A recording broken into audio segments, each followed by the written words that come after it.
a Lagos, da kona mana tankoki sama da guda 300, da kona mana harkokin kasuwancinmu, da yan fyaɗe ga 'ya'yanmu da matanmu da kannanmu da yayyanmu ga waɗanda suke da ruwa da suke ci.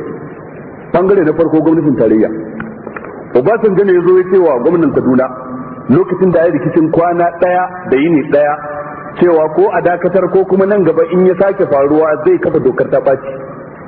Ya faɗi irin wannan bara, 'yan majalisar wakilai sun ba shi wannan damar tun bara. Me yasa aka yi kwana 3 ana yi a Lagos bai kafa dokar ta ɓaci ba? Me yasa bai yi umarni ga ministan harkokin cikin gida ba?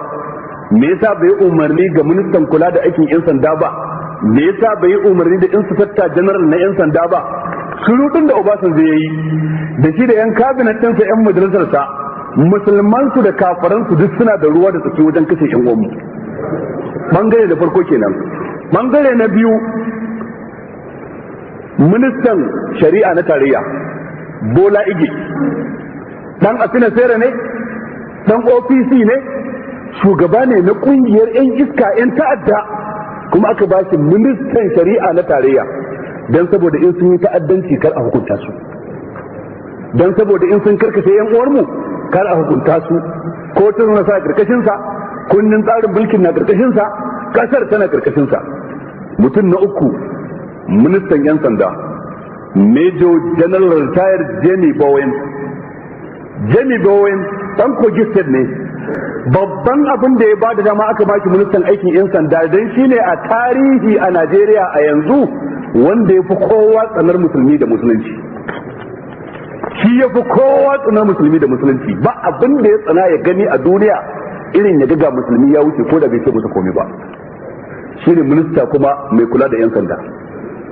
Mutum na hudu shi ne inspector general na 'yan sandan Najeriya, abin mamaki Alhaji Mr.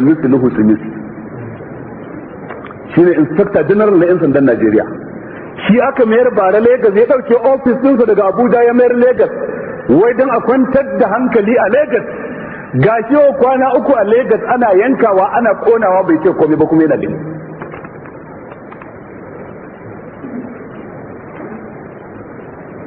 Mutum na biyar, mutum na hudu a wannan bangare,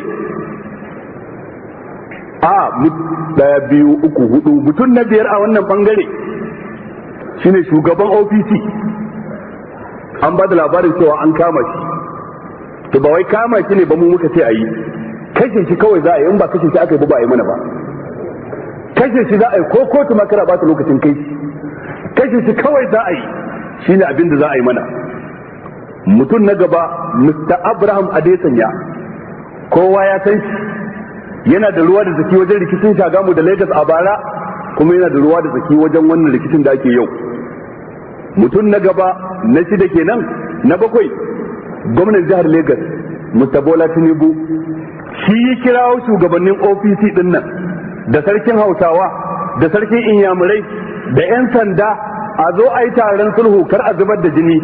Kowa ya sa hannu tsakanin 'yan sanda da shugabannin Hausawa da shugabannin Inyamurai. Shugaban OPC ya ce ba zai sanya hannu akan takardar zaman lafiya ba, kuma aka bar shi ya fita ya tafiyarsa, gwamnan jihar Lagos. Kuma bincike ya nuna su suke sai wa 'yan OPC din makamai, su suke ba su adduna da bindigogi, su suke sponsorin ɗinsu da kuɗi don su yi dukkan ta'addancin da suke yi.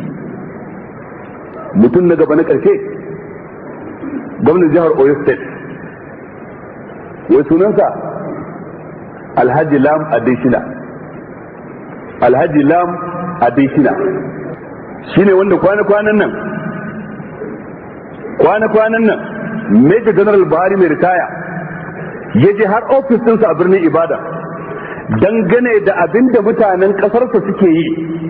Su wannan 'yan ofis din na bin fulaninmu da suke yawo suna kiwon dabbobi suna neman inda ciyawa take, a bi su a kashe su a kwace shanunsu a tafi da su. Buhari ya je ya same shi don ya sa baki a nan gurin. Buhari yana kammala iso masa da wannan sakon sai ya banza da shi ya ce, ni abin da nake so ku taimaka mana yadda za a yi a gyara Najeriya, don akwai waɗansu tsofaffin shugabannin ƙasa suna so su kawo rigima a Najeriya.